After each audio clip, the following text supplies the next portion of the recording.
que primero que en los últimos años hemos conocido intentos en América Latina y en el resto del mundo, en Europa en particular, de reformas participativas a la Constitución, y que han sido parcialmente exitosas. Los intentos que se hicieron en América Latina, hubo algunos que empezaron bien y terminaron mal. Yo creo que Bolivia es un caso, digamos, que nos ofrece una buena metáfora, que un proceso muy abierto, participativo en los comienzos, que termina encerrado la Convención Constituyente en un cuartel militar. Pero, digamos, en Ecuador pasó algo similar, digamos, la Constituyente en Montecristi, yo tuve la suerte de ir, pero también apareció en un primer momento abierta, inclusiva, con ONGs y grupos de todo tipo, comunidades indígenas, y se fue cerrando enseguida, al punto que parte de lo más importante de los grupos allí presentes, en particular expresados en Alberto Acosta, digamos, un ambientalista, se retiraron de la Constituyente cuando vieron que era el futuro que estaba por venir. Y hubo experiencias, yo diría, más avanzadas, más interesantes que se dieron en Europa. Primero, en un caso de crisis radical como la que hubo, crisis financiera en Islandia, se dio un proceso excepcional, tal vez el más excepcional de la historia reciente en términos de inclusión y discusión ciudadana en torno a la Constitución. Y luego ese proceso se cerró un poco, sobre todo por cómo era el vínculo entre los que estaban allí como convencionales constituyentes. El proceso que vino después, que fue el irlandés, digamos, trató de corregir algunos de los problemas que se habían sucedido en Islandia. Con lo que quiero decir simplemente dos cosas. Uno es que hay una creciente conciencia democrática extendida y que se expresa también, y diría de modo muy particular, cuando pensamos en cómo hacer la Constitución. Y dos, o sea, entonces que hay por un lado, una disconformidad de cómo se hacen las cosas y empiezan a aparecer alternativas. Y esas alternativas están visibles y tienen interés. Entonces, hay caminos a seguir. Y entonces, para el caso de Santa Fe o cualquier otro caso, yo diría primero, digamos, sin duda que las reglas de fondo deben ser repensadas, pero lo que está en juego es tan importante que es demasiado crucial que esa discusión debe estar desapegada de los intereses coyunturales, digamos, de cualquiera, ¿no? Y lo cierto es que, lamentablemente, y ese es el tipo de ingenuidad que debemos dejar de lado, que en América Latina en particular, si uno mira los últimos procesos de reforma, en el 80% de los casos las reformas se promovieron exclusivamente a partir de la iniciativa de la reelección presidencial o del Poder Ejecutivo, y luego se agregaban modificaciones para justificar lo único que se quería. Entonces, uno debe ser muy cuidadoso. ¿Por qué? Porque es muy importante la reforma, pero al mismo tiempo es extraordinariamente habitual que la reforma se presente con el mascarón de proa de las buenas razones y se promueva y se mueva finalmente por las razones mezquinas u ocasionales propias del momento. Esto no es para hablar mal ni bien de nadie, sino para marcar una regularidad que se da en todo el mundo y claramente en América Latina. Bueno, Roberto, muchas gracias por la conferencia, realmente muy, muy interesante. Yo quería volver sobre la tesis que está también en tu libro de la Sala de Máquinas de la Constitución, sobre la continuidad de la Sala de Máquinas y de alguna manera el reformismo, vamos, habitual del pliego de derechos en América Latina, ¿no?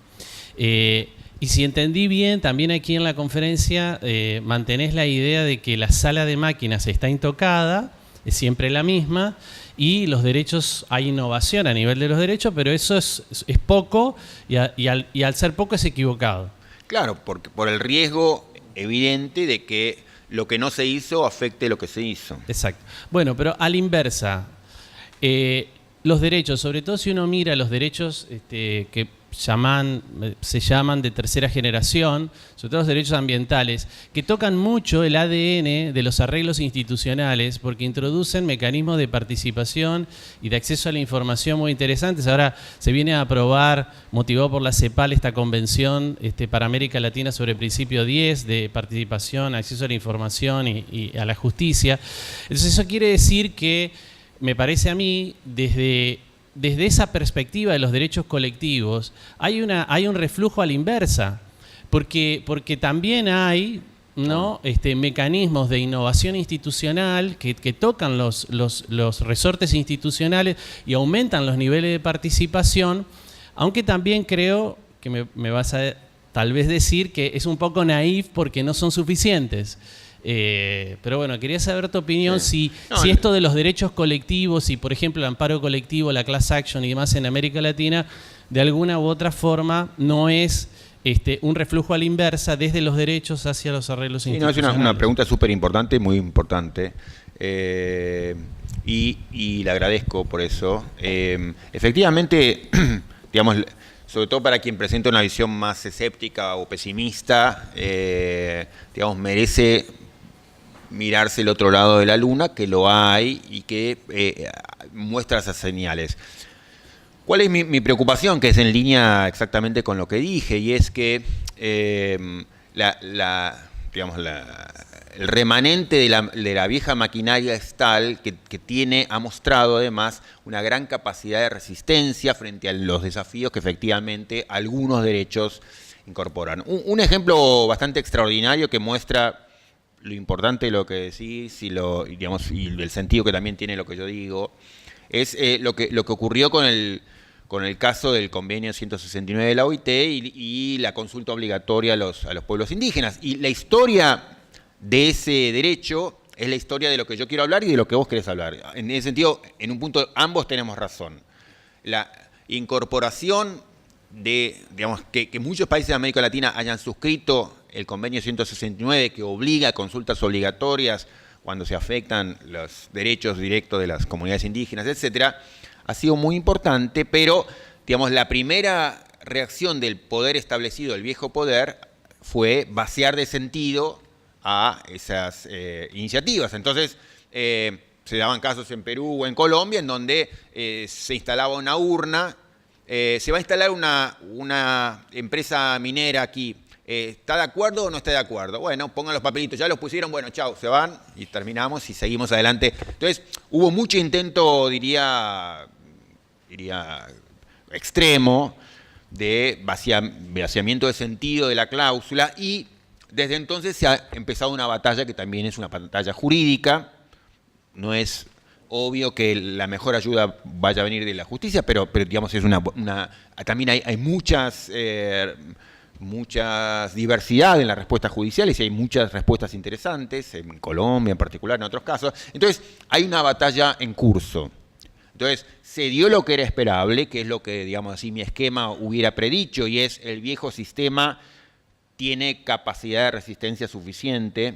Si uno ve en los hechos lo que ocurrió, aún en el mejor caso de todos, que es el colombiano, ha mostrado, digamos así, el viejo poder una capacidad de resistencia extraordinaria, digamos, y ya muy prolongada en el tiempo y con muchas decisiones judiciales encima. Entonces, pero hay una batalla, y en ese sentido tenés razón, digamos. No es que, digamos, la historia simplemente termina con la reacción del viejo esquema que clausura la posibilidad de activar esas cláusulas. No, esas cláusulas están llevando una vida muy difícil, pero, digamos, hay una batalla ahí que se está dando, ¿no? Así que es un territorio de disputa bien interesante. Gracias. Sí, buenas tardes. Esas apelaciones a lo no decidible, o esa vieja disputa entre república y democracia, o entre Estado de Derecho en sentido fuerte y débil, por citar a Ferraioli, o el coto vedado de Garzón Valdés, en realidad me parece a mí que encubren que no existen cosas no decidibles, sino que la polémica se plantea en acerca de quién decide que las cosas sean no decidibles. También. Por aquella vieja discusión acerca de lo que es la Constitución, si en definitiva es lo que los jueces dicen que es, o si hay algo por encima de esa metáfora en la que se descansa cuando uno quiere proponer, en definitiva, la inserción de un sistema corporativo yo no diría antidemocrático, pero sí contramayoritario, por usar la vieja expresión, del Poder Judicial. Dentro de esos déficits de los que usted daba cuenta hace unos momentos y que le llevan a creer que todavía se lleva demasiado bien un sistema moderno con esas ataduras de desconfianza de los proyectos constitucionales del siglo XIX, ¿cuáles son concretamente los emergentes puntuales acerca de los cuales uno podría avisorar con mayor concreción esa asincronía entre una potencia constitucional que incorpora derecho y que sigue lastrada, sin embargo, por una capacidad motriz antigua, por así decirlo? Y si en el caso concreto del sistema judicial en materia penal, el sistema de jurados vendría a saldar alguna deuda de legitimación. En caso de que me responda positivamente, ¿por qué solo se limitaría el sistema judicial en materia penal y no al ámbito de reconstrucción de todo conflicto? Sí, no, también es una pregunta súper interesante. No, primero, sobre lo de antidemocrático, por supuesto que depende de la idea de democracia que usemos, y ahí podemos hablar un rato, pero por ahora lo dejo entre paréntesis. Sobre Ferrajoli, a mí me parece bien importante identificar, más allá de cómo terminemos esta discusión, que hay un problema en una idea que se ha convertido en sentido común de la justicia en América Latina, sobre la esfera de lo indecidible. Hay un problema allí, y para quienes tenemos una preocupación democrática particular, es un problema muy serio que nuestros juristas y jueces naturalicen una respuesta que carga encima muchos problemas. Y que yo creo que es hija de un paradigma que resultó reforzado con la Segunda Guerra. La edad de quienes exponen ese tipo de tesis muestra ese vínculo, ratifica ese vínculo, y esto, simplemente es para defender y no para criticar a nadie. Yo admiro tanto a Ferrajoli como a Garzón Valdés, como a Bobbio, pero sin duda que son, de algún modo, las grandes cabezas jurídicas, o alguna de las grandes cabezas jurídicas del paradigma de la Segunda Guerra, que es el paradigma del nazismo, y bueno, entonces la participación popular tiene algo que ver con el nazismo, ¿no? O sea, el riesgo de que si abrimos a la participación, ¿no será que nos viene otro nuevo genocidio? Y no se puede pensar en esos términos. Sin embargo, mucha de la reflexión jurídica contemporánea sigue muy marcado por eso. Zaffaroni también es hijo de ese paradigma, cuidado que si abrimos a la participación popular, ¿esto qué va a hacer? ¿Vamos a terminar otra vez en el genocidio? La recurrencia de la metáfora del genocidio, es muy indicativa de ese modo de pensar. Pero, eso simplemente para poner un paréntesis. Y esas tensiones se ven en infinitos casos. Mañana, en el marco de la maestría, yo quería dedicar parte del tiempo a reflexionar sobre un caso que para mí fue muy choqueante para pensar el derecho, que es un caso ya viejo, del 2011, decidido por la Corte Interamericana, que fue el caso Hellman. Y es un caso muy espectacular para este tipo de discusión, porque muestra eso, que es qué hacemos cuando tenemos una decisión legislativa como la de Uruguay, una decisión de amnistía que nos parece completamente desagradable, pero es una decisión que ha pasado el filtro del Congreso, que ha sido sostenida en una discusión legislativa completamente impecable, limpia, sin censura, y que resistió 2 consultas populares.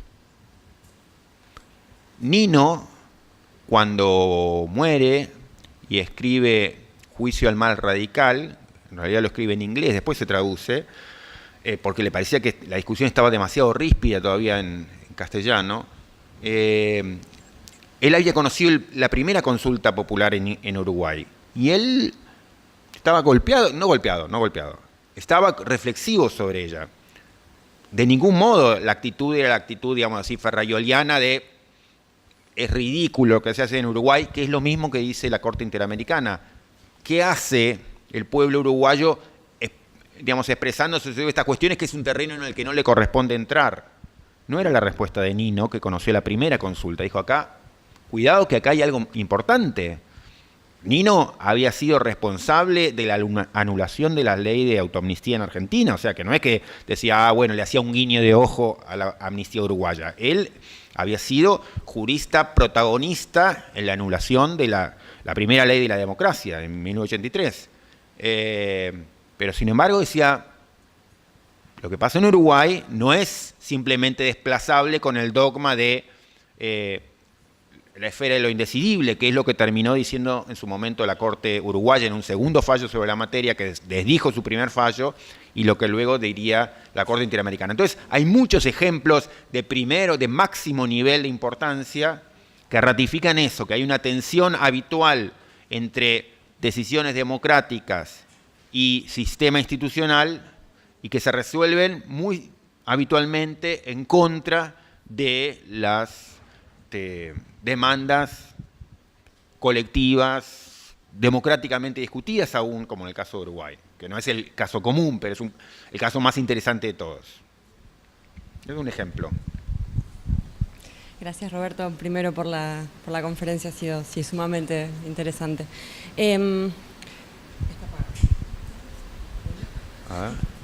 Ahora sí. ¿Ahora? Sí. Bueno, una de las cosas que más me quedó como haciendo ruido, que también tiene que ver con uno de los temas que a mí particularmente más me movilizan y me entusiasman para pensar, tiene que ver cuando hablamos de diálogo constitucional y cuando hablamos de controles exógenos y de control popular y de participación popular. ¿Qué entendemos por pueblo en Argentina, ¿no? O sea, ¿quién es el pueblo en Argentina? Yo creo que sin duda hay una huella en Argentina del pueblo luego del populismo y particularmente luego del primer peronismo, pero particularmente también pensando en esta lógica más como en las Américas y más quizás como algo de diferencia entre América del Norte o particularmente Estados Unidos y Canadá y el resto de América Latina. ¿Hay algo distinto o hay algo que siempre me hace ruido que tiene que ver con el rol de los movimientos sociales en América Latina y particularmente en Argentina, a diferencia de cómo se piensa la participación de los movimientos sociales en Estados Unidos? Si pensamos en los grandes movimientos sociales de la historia argentina, en los más significativos, pensemos, qué sé yo, movimiento de derechos humanos, movimiento de trabajadores, trabajadoras desocupadas, movimiento feminista, movimiento LGBT. En todos esos casos vemos que en algún momento ha habido, podemos pensarlo así bajo su peor luz, una especie de cooptación de los partidos políticos por parte de estos reclamos de los movimientos sociales y bajo quizás su mejor luz un uso de los partidos políticos por parte de los movimientos sociales para lograr una conquista de las demandas que se estaban planteando. Mi pregunta es si esto que yo intuyo o que yo creo que está pasando en Argentina, que es como una especie de tensión entre los movimientos sociales y los partidos políticos bastante particular, por poner alguna palabra, acá se da también o la podés observar también en el resto de los países de América Latina, o si es una huella local. No, también es interesante. Debería pensar más. Conozco algunos casos y por ejemplo, es súper indicativo y muy paralelo al argentino el caso ecuatoriano, en donde, digamos, el gran actor de la última etapa democrática fueron los grupos indígenas, que tuvieron una relación de conflicto radical con el gobierno de Correa. Entonces hubo cooptación y hubo, digamos, expulsión y hubo encarcelamiento y hubo persecución y hubo también una relación, digamos, de retroalimentación complicada que incluía elementos de cooptación. En el caso chileno, digamos, el movimiento de los estudiantes, los pingüinos, que fue el gran movimiento de ruptura dentro de lo que parecía una tradición post-pinochetista de quietismo y apatía, abulia, digamos, política, fue rota por los estudiantes secundarios, digamos, ese movimiento, y hoy algunos de los principales parlamentarios chilenos, digamos, son, digamos, los viejos protagonistas de ese movimiento. Entonces, no, Argentina es un caso, yo creo que por la densidad de la sociedad civil, a lo mejor, digamos, más intenso que otros, y además hay una tradición que se monta sobre lo que es la tradición sindical argentina, digamos, que generó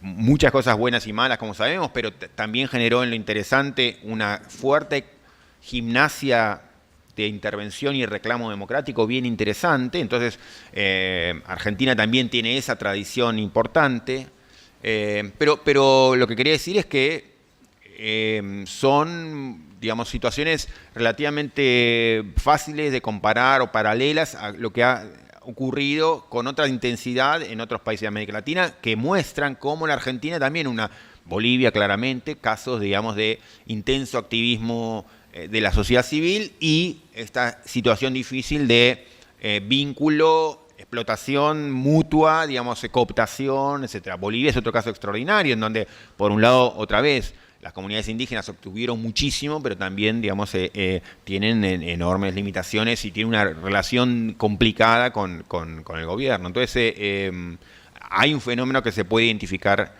en toda América Latina y que uno debería ver caso por caso, pero que hay un paralelismo claro entre lo que pasa aquí y pasa en otros países. Gracias.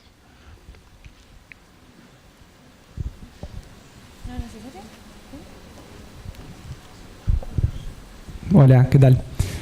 Profesor, una pregunta que quizás es un poco más de reflexión, pero estamos en la apertura del año académico y me surge una pregunta de tipo quizás sociológica, filosófica. Si usted piensa que el derecho ha fracasado en su rol institucional o en su rol social, teniendo en consideración un poco la charla que dio, y nosotros somos profesores de Derecho y por ahí nos cuesta disimular un poco la realidad, donde los derechos no son efectivizados, hay mucha demanda social y por otro lado tenemos una realidad compleja del derecho positivo y lo que se enseña en la facultad, y nos cuesta ver esa doble realidad. Entonces, esta perspectiva donde la democracia se encuentra por ahí un poco cuestionada, la república se encuentra cuestionada, la Constitución en sí misma aparece como una norma que no garantiza los derechos de las personas, si el derecho en definitiva ha fracasado y cuál es el rol que tiene que tener para el próximo tiempo. Bueno, es una pregunta interesante. La respuesta simple es sí, digamos, sí, digamos, pero merece no darse esa respuesta y hacer una respuesta más compleja que no sé si tenemos tiempo para atender, pero sí quisiera decir que el derecho es parte protagónica del problema, que, digamos, la situación de las últimas décadas muestra un panorama, bueno, desgarrador, literalmente, para quienes vemos al derecho comprometidos, digamos, con ideales de justicia e igualdad, desgarrador porque está al servicio de aquello contra lo cual uno lucha, digamos, contra lo cual uno, digamos, se quiere poner de pie. Entonces el derecho parece demasiado comprometido y muchas de las mejores mentes jurídicas argentinas también, digamos, se han mostrado demasiado susceptibles, digamos, de entregar su saber, su conocimiento, su experiencia, no para, digamos, el reforzamiento y la concreción de los ideales de justicia e igualdad, sino para servir al poder de turno en sus distintos modos. Entonces, muchas de las grandes mentes jurídicas argentinas, digamos, son las que trabajan para la impunidad. Bueno, y eso es un problema. Por supuesto, todo el mundo tiene derecho a la defensa y todo el mundo tiene derecho a la buena defensa, pero, digamos, yo veo ahí un problema, muy en particular cuando, como en Argentina, ese ejercicio del derecho en favor de la impunidad efectiva se hace de la mano de una presentación, un discurso dentro de la universidad o el ámbito universitario de liberación y de emancipación, un discurso emancipatorio en el aula y una práctica jurídica, digamos, para la impunidad. Y eso es desgarrador. Y eso es como muy expresivo de del derecho argentino y es un problema. Entonces hay mil matices que hacer, hay gente que hace cosas muy distintas, y hay casos por casos que uno podría analizar, pero hay un problema general y yo creo que es un problema muy serio y que tiene que ver con mil cosas, con cómo se ejerce el derecho, con la desigualdad, con mil cosas, pero sin duda que el derecho, digamos, viene siendo parte del problema, y el derecho, para no hablar en abstracto, tiene que ver con personas de carne y hueso y también con quienes pensamos el derecho, quienes ejercemos el derecho o quienes ejercen el derecho. Y es importante como mirar ese problema y hacerse cargo de la existencia de ese problema. O sea, la práctica efectiva, por eso me interesaba, digamos, aún con las resistencias que podía tener, dar la primera respuesta enfática de sí, hay un fracaso, digamos, merece verse como un fracaso. Luego pasan mil cosas y luego hay, digamos, experiencias que entusiasman y éxitos parciales que nos llenan de energía, ideales y ilusiones que aparecen en cada endija, y entonces también, porque el nivel de los fracasos es tal, digamos, cada vez las ilusiones, digamos, luces más pequeñas nos iluminan de modo mayor, digamos, pero sí, digamos, yo creo que en términos generales y de modo muy relevante el derecho y, digamos, y quienes ejercemos el derecho formamos parte de un problema, y es un problema muy serio, ¿no? Porque no es un problema menor, digamos, qué sé yo, el problema del dentista o del arquitecto, digamos, no genera el nivel de consecuencias graves que está generando el modo en que se piensa el derecho en Argentina, ¿no? Bien, hasta aquí vamos.